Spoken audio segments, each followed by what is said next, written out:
All right, welcome to the ninth green here at Glenwild Golf Club. And this is a challenging par 4 for a lot of people. Mostly the challenge starts way back here off the tee.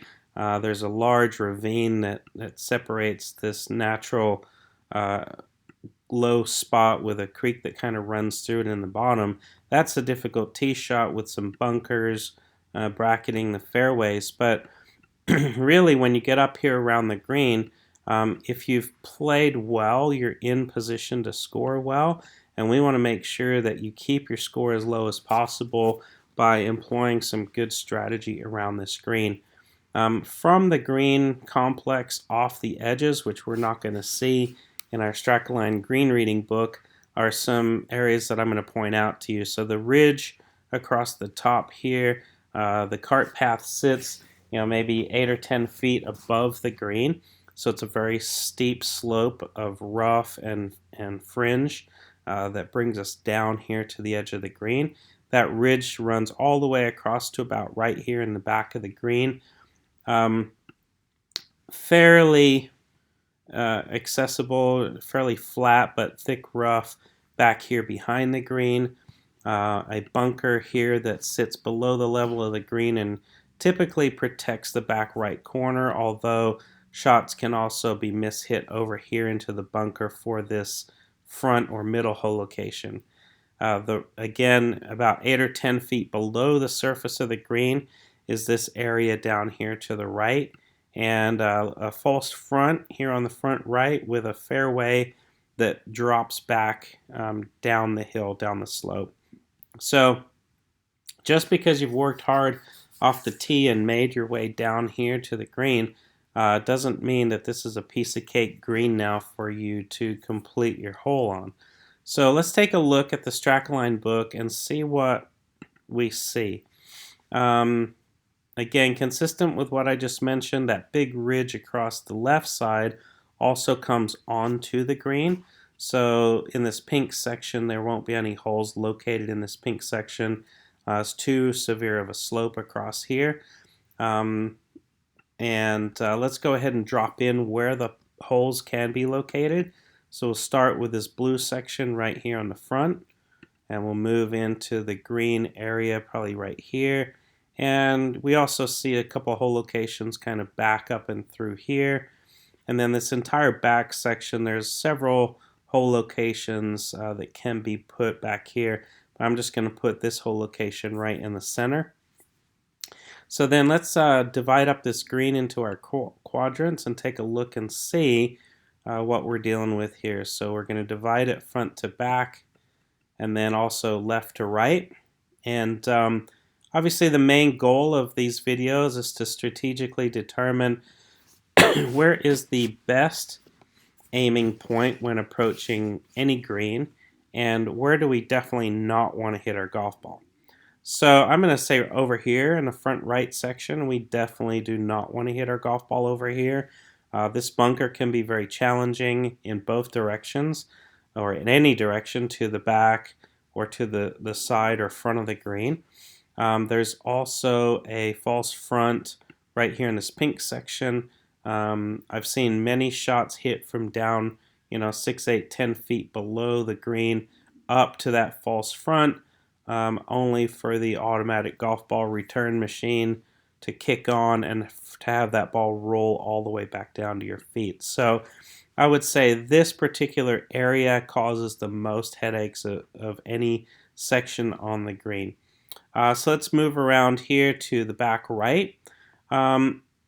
If the hole is located in this back right section, the area just off to the back right of the green really isn't that challenging.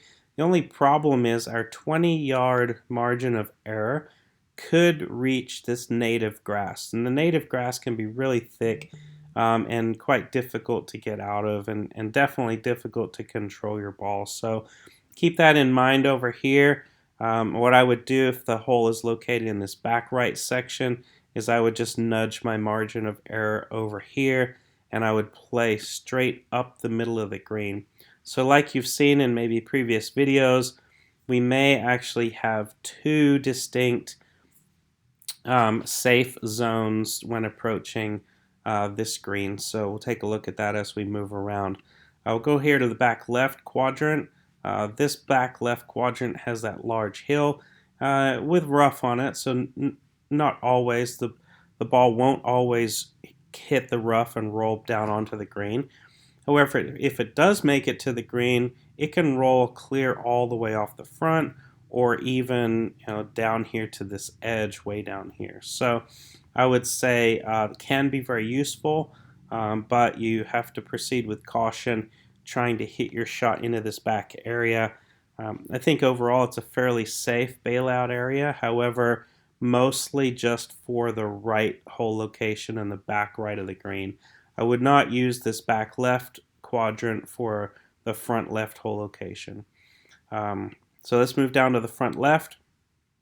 Front left quadrant produces probably more hole locations than any quadrant or either quadrant. We really only have two that we can use, back right and front left. Off the front of the green, it's fairly friendly. We have a little less slope to the embankment on the left, which is covered in rough, and then also fairway grass. So at this point, I would say we're definitely going to have two safe zones.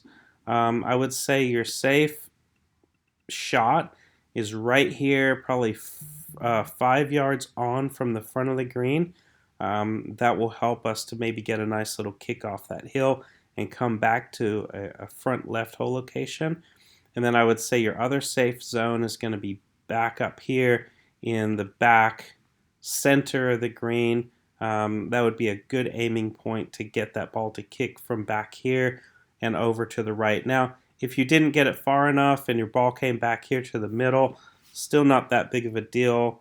It's going to be a little bit more of a tricky two-putt from the front to the back. However, you can always play that break, and if it's something that you've become accustomed to, you can two-putt from the front of the green to the back of the green, although it is tricky. So let's take a look back here at our Google Earth image, and we're going to say for a back hole location, when you're approaching this green, you're going to want to try to hit it way back here.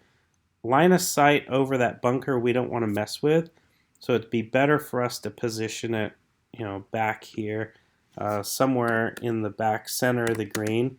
And we can use a little bit of that bank on the left that will help us. And then on the front section, we're going to say just past the front of the green, maybe 5 yards onto the green is another safe zone. I would say, if you really want to be conservative, I would say always hit to the front left safe zone.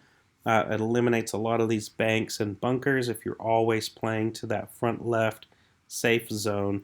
If you want to take on a little bit more risk to a back hole location, and in particular this back right hole location, then I would play to that second safe zone, back center of the green. So this is hole number 9.